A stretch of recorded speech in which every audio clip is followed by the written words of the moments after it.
Bueno, ahora la fascia de Wernicke, que también la hablamos hace un momento. En la fascia de Wernicke o Wernicke, ¿qué tenemos? El lenguaje es mucho más fluido, ¿sí? Es demasiado fluido el lenguaje. Incluso tengo más palabras por minuto que en una persona sin afasias. Pero hay gravísimas y frecuentes parafasias. Las personas, principalmente las parafasias, son más de tipo semánticas que fonológicas, ¿sí? De tipo verbales. Y también puede conllevar a el uso abundante de neologismos. Las parafasias semánticas más el neologismo y la alta velocidad y fluidez del lenguaje lleva a algo que se conoce como jergafasia. No se observan problemas en la prosodia, no se suelen observar problemas en la articulación, en la gramática, como si en la fascia de Broca o en las afasias no fluidas. La comprensión, esa es la principal característica de la fascia de Wernicke, es que está severamente alterada. ¿Sí? Y esto puede llevar a que muchas veces también se fatiguen, dado que necesitan poner muchísimo esfuerzo para comprender. Alguien me preguntaba hace rato también lo mismo, ¿no? Entonces, dado que o sea, la atención selectiva no está alterada, pero necesitan prestar muchos recursos atencionales, principalmente orientar y mantener el foco atencional de forma muy aguda para prestar atención para comprender algunas cosas del discurso. Tampoco es que no comprendan nada de lo que se les dice, pero en la medida en que necesitan poner más esfuerzo, comienzan a fatigarse y hay un gradiente de disfunción o de pérdida de la funcionalidad, donde a medida en que avanza la terapia o la evaluación o la sesión, cada vez comprenden menos, ¿sí? O hay mayor cantidad de errores. Eh, También pueden haber problemas de procesamiento fonológico. La repetición también está muy alterada. El señalamiento suele ser mejor que la denominación, pero también pueden haber problemas de señalamiento. Y la denominación suele ser muy mala y con abundantes circunloquios y neologismos, ¿sí? Y parafasias semánticas. Entonces las personas, tú les muestras una fotografía o un dibujo y qué es, y cuando tienen que decir qué es, muchas veces comienzan a darle vueltas y se desvían y sí, como vimos un poco en la descripción de hace un rato. Eh, la lectura, en muchos casos puede estar bien, en otros casos puede estar más alterada, pero la comprensión del lenguaje, de la lectura, muchas veces también tiene alteraciones. Pero es mejor la comprensión de la lectura que la comprensión del lenguaje verbal. ¿Sí? Entonces, una compensación para el trabajo de afases de Wernicke es la comunicación escrita, dependiendo de cómo esté el nivel de funcionalidad. En la escritura también hay problemas, principalmente problemas por las alteraciones de comprensión y por la jergafase y por la parafasia. Eh, Bien, Diego, una pregunta. dime, Paula. ¿Por qué en casi todas está alterada, digamos, la lectura y la escritura? Porque en la lectura y en la escritura tú necesitas incorporar muchos elementos, o sea, hay para escribir, por ejemplo, o bueno, para leer. Para leer tú tienes que hacer una conversión del fonema, del grafema al fonema, luego necesitas ese fonema, agruparlo en una palabra, en un léxico, luego tienes que ese léxico llevarlo para que puedas acceder al significado, luego ese significado debes representártelo, usarlo o corporizarlo y llevarlo hacia activar componentes articulatorios para hacer sus vocalizaciones fonológicas. Luego tienes que programar el acto de decir las palabras. Luego tienes que decir las palabras. Eso es simplemente para leer en voz alta algo que estás, algo literal, ¿no? Pero si adicionalmente necesitas leer párrafos, necesitas estar orientando la atención, necesitas estar monitorizándote en el renglón, en la tarea, y estar haciendo ejercicio de asociación semántica, ¿no? Esos son muchísimos procesos paralelos y en diferentes alteraciones, tanto el lenguaje como o diferentes pueden alterarse, ¿sí? Además, en la escritura necesitas también incorporar muchos de estos procesos. Entonces, la lectura y la escritura no solamente producir o comprender, sino en la lectura y la escritura hay muchos elementos del lenguaje que están convergiendo. Por eso, La lectoescritura es algo que cuesta tanto aprender y es una de las principales herramientas para el desarrollo psicológico, para desarrollar funciones psicológicas superiores. Muchas veces yo les he dicho, las funciones top-down o las funciones ejecutivas son el producto del lenguaje, más precisamente el producto de la adquisición de la lectoescritura. ¿Sí? Es el control atencional, el control de la memoria autobiográfica, eh, eh, el control de la percepción está subordinado muchas veces a la organización a la que accedemos a través de la lectoescritura. ¿Sí? Pues una de las formas más importantes para aprender lo que sea es leyendo y escribiendo. Ok. ¿Sí es más claro, Paula? Sí, sí, es más claro. ¿Y la escritura podría estar asociada con, o sea, como alteraciones en la escritura podrían estar asociadas con apraxias?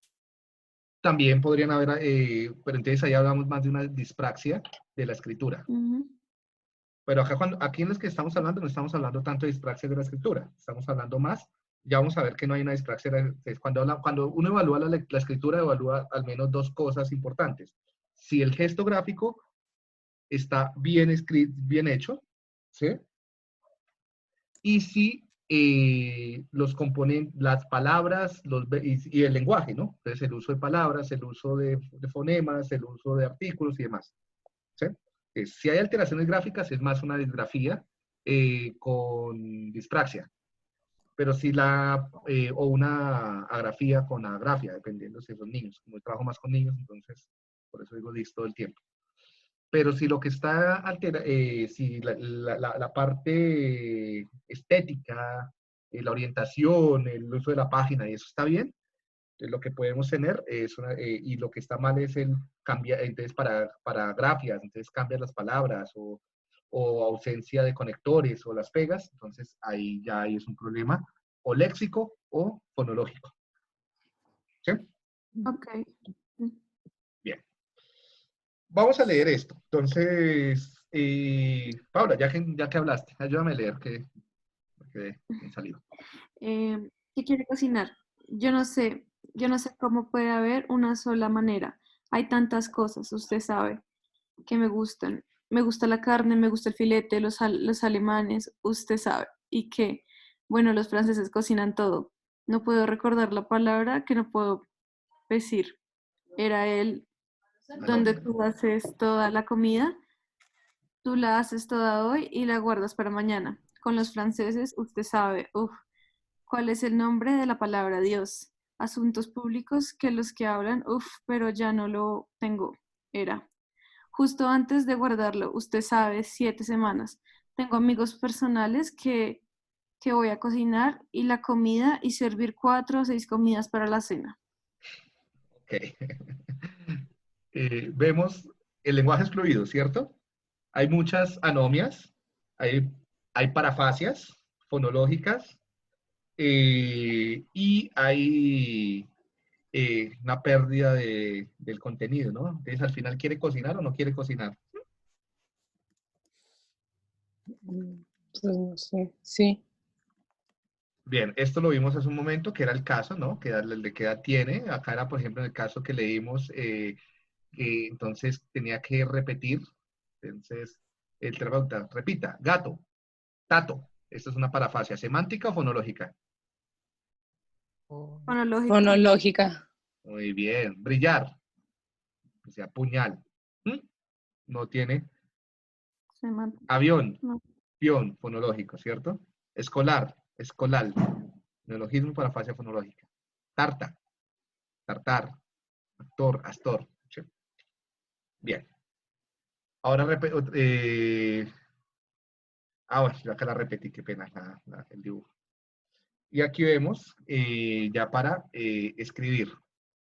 Entonces, más o menos el gesto gráfico no está tan malo, o sea, no hay una apraxia de la escritura tan clara, pero no hay una conexión entre el texto. Bien. En la fase de Wernicke, así como hablamos de la fase de Broca, por lo general, el área de Wernicke es solo esta que le llaman área 22, ¿no? Este pedacito de acá. Pero las afasias de Wernicke no son producidas por lesiones en el área de Wernicke, entonces hay que tener muy en cuenta eso, ¿sí?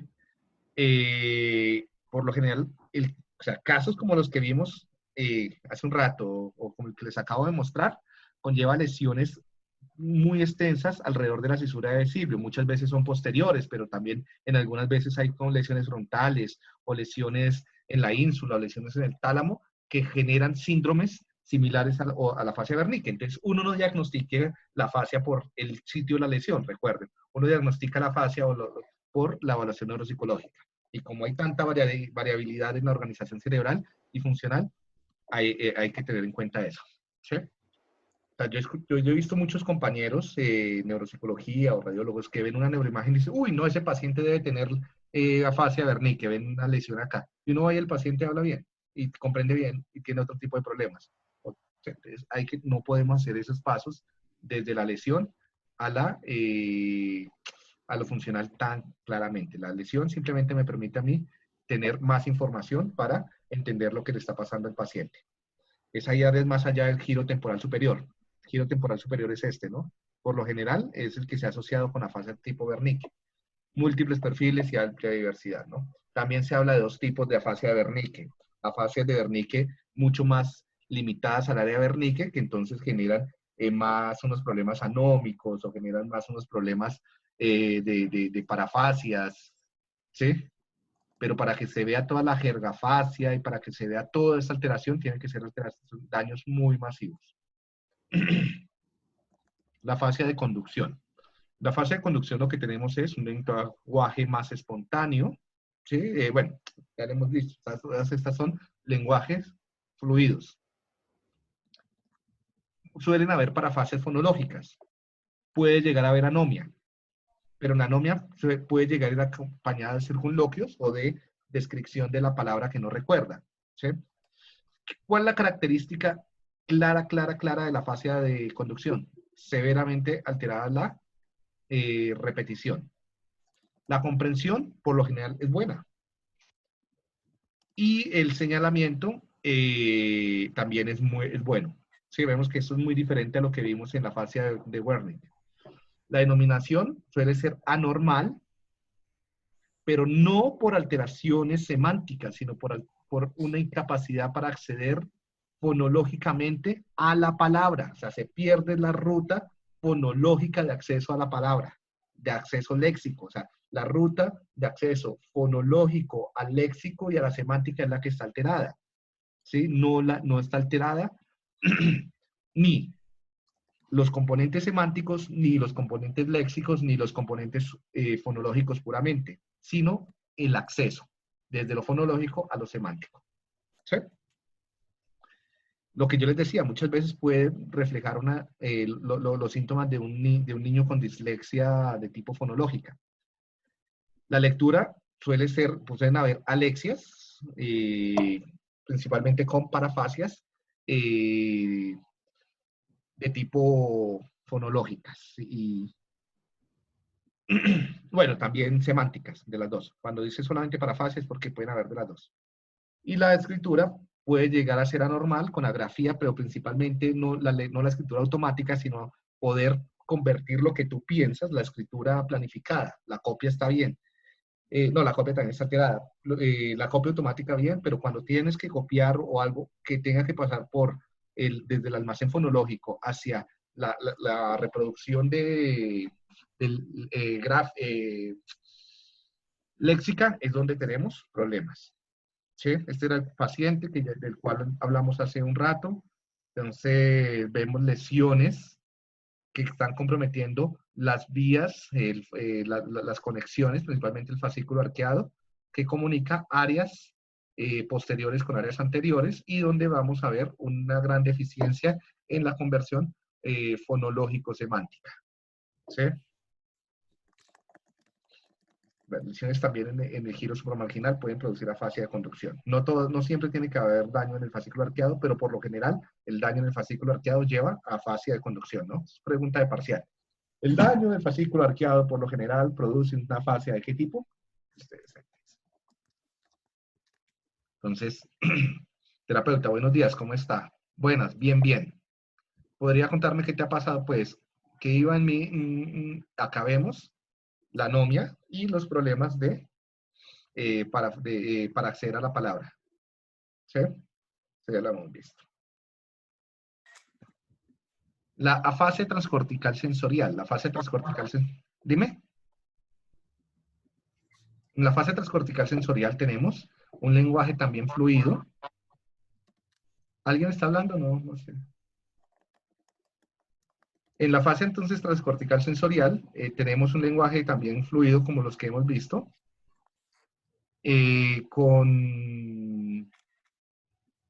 No veo si alguien está escribiendo tampoco. Bueno. Sí. Bien. Entonces, pueden haber gerafasias y circunloquios, ¿sí? Al igual que en la de Wernicke. Suelen haber múltiples ecolalias, como en la fase transcortical motora. Y la característica es que la comprensión está alterada, pero la repetición está bien, ¿sí? Y la denominación también es alterada, entonces también hay varias alteraciones. ¿Qué me diferencia esto de una fascia de Wernicke? La repetición. La repetición acá está conservada. Y hay una reducción en la jergafasia, pero también se produce. Aquí vemos un paciente con afasia transcortical sensorial, vemos lesiones, una hipofuncionalidad más anterior. Muchos hablan de que la afasia transcortical sensorial se produce por lesiones en el giro angular o lesiones occipitales o ventrales en el giro occipitotemporal, pero buscando neuroimágenes encontré que también hay muchas alteraciones anteriores, por ejemplo acá, que generan afasia transcortical sensorial. Y por último, la afasia anómica. En la afasia anómica tenemos un lenguaje espontáneo también fluido, ¿sí? No hay jergafasia. La comprensión está altamente conservada, a diferencia de la afasia de Wernicke y la afasia transcortical sensorial. La repetición es normal, ¿sí? Y lo que tenemos es problemas de denominación y serios problemas para acceder a las palabras. Entonces lo que tenemos constantemente es anomia, como la palabra, el nombre lo dice.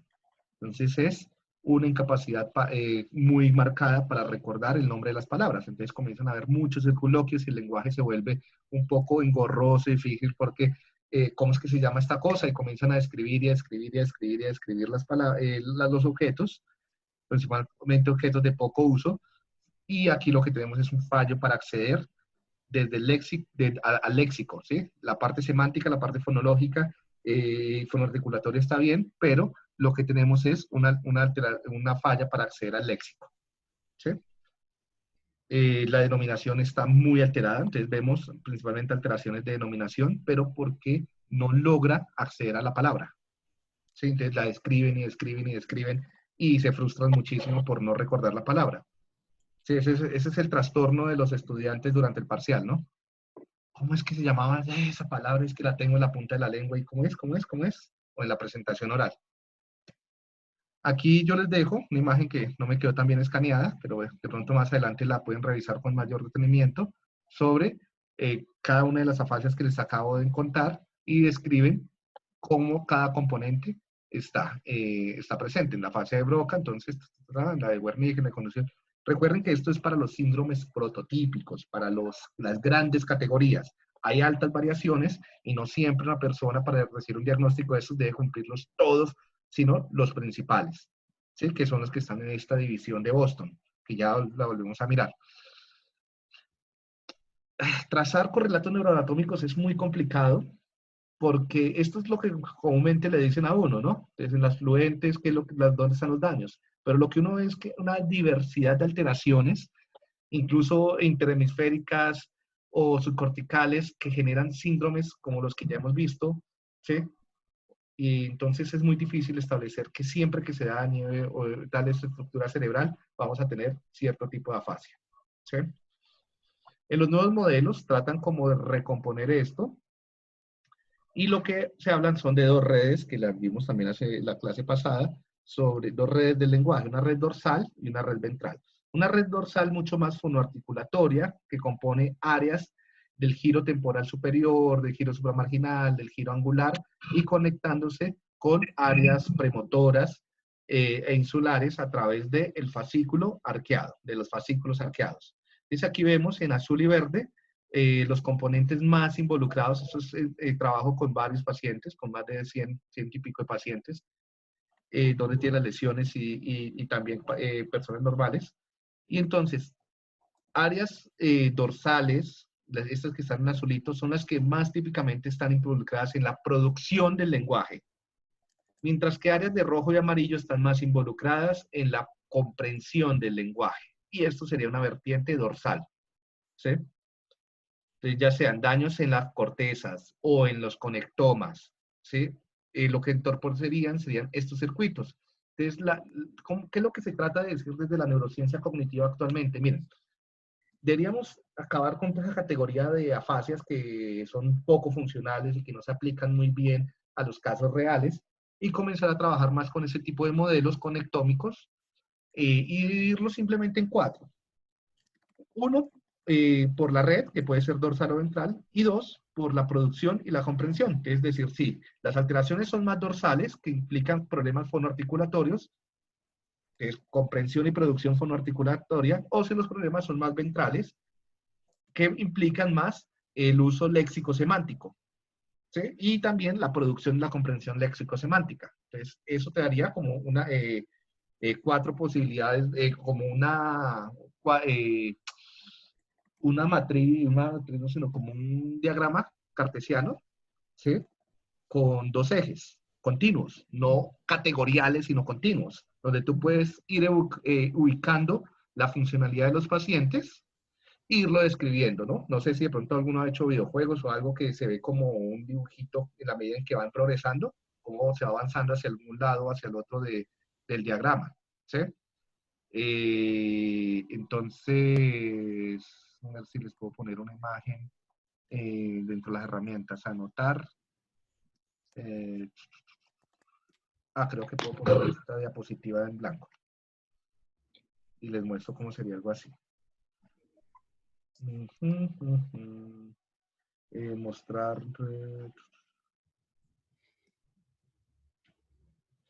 Vamos en blanco. Y acá entonces les dibujo. Ahora sí una línea. Necesito texto, no, sino líneas. Entonces,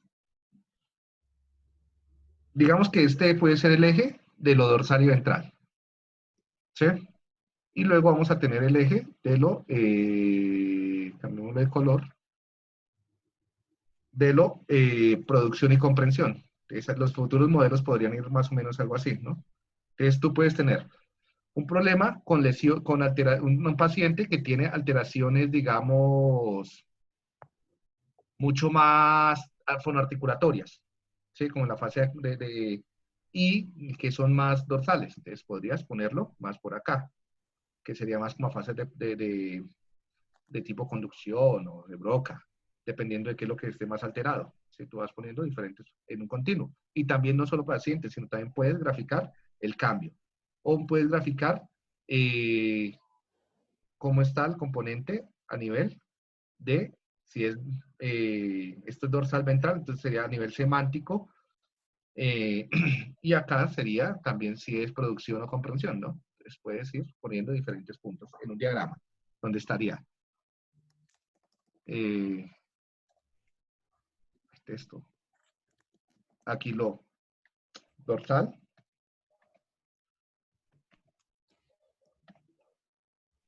Aquí lo ventral. ¿Sí? Y acá la producción, digo la comprensión. Y a este lado la producción. Entonces, hacia allá yo creo que va a ir en un futuro la neuropsicología. ¿Sí? Bueno. Tómenle fotografía o cualquier cosa y ya entonces voy a borrar esto para poder explicar. Clear. Bien.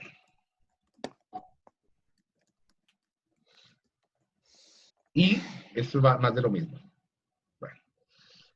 Ahora con respecto ya para finalizar la recuperación. Entonces, ¿qué es lo que se ha visto en la recuperación? Bueno, primero, en una de las lecturas, ya no me acuerdo en tantas que hice para preparar, bueno, la de Kieran y Thompson, yo creo que las dejé ahí, lo que muestran es que hay unos principios básicos para planificar la rehabilitación. El primer principio es, o se usa o se pierde, ¿sí? Debes usar las cosas que están deficitarias para no perderlas. El segundo, el uso mejora, es entrenar la función perdida o deficitaria.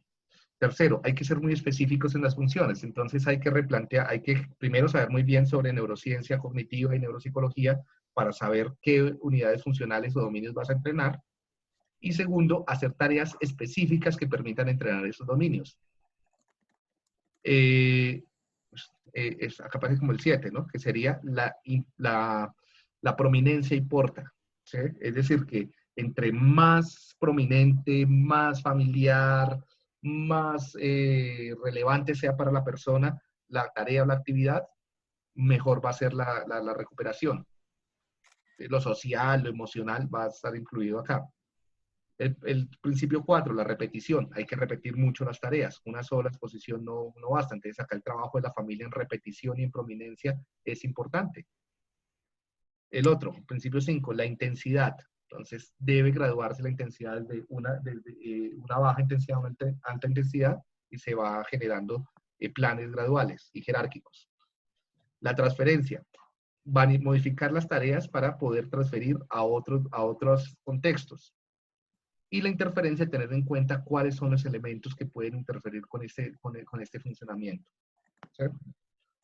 Con base en todos esos principios, se han generado varios programas. Por ejemplo, ellos muestran unos programas para una fascia de conducción y muestran, entonces, en el paciente, estas son las redes que utilizaría una persona cuando tiene que usar el lenguaje, tanto a nivel derecho como izquierdo y en unos dominios, en amarillo el lenguaje y en azul otros dominios no lingüísticos.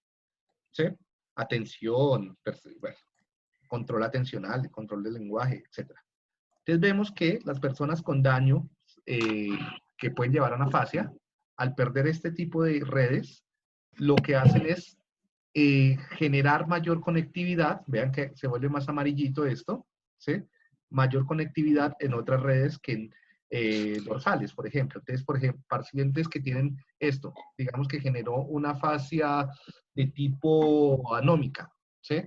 Entonces, al usar estas redes para recordar conceptos o acceder al significado y también las del otro hemisferio, tienen un cerebro, digamos, después de 2 años y haber recuperado funciones, van a tener una reorganización y conectividad diferente para el lenguaje.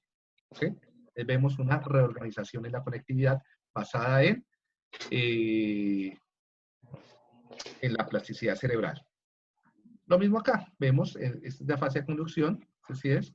Miren, entonces, antes en una persona intacta, ¿cómo son las redes para repetir? Esto sería lo que se dañó en el paciente. Y ahora, después del entrenamiento, miren que todo es muy reciente, ¿no? ¿Cuáles son? Vemos que se fortalecieron la conectividad entre los circuitos que estaban intactos, ¿sí? Y vemos que ese fortalecimiento va a generar una mejoría, la precisión para recuperar. ¿Sí? Intacto, después del daño, cayó y luego mejoró. Bueno. Y incluso esto puede ser cuantificable a través de otras tareas. Entonces vemos acá también cómo el cerebro se reorganiza y en pacientes afásicos pueden utilizar componentes derechos. Hola, Pepe, ¿cómo estás? Para resolver tareas fonológicas, semánticas y ortográficas. Listo, muchachos, acabamos. Bien, Pepe. ¿Alguna pregunta? Yo tenía una duda. Yo tengo una pregunta.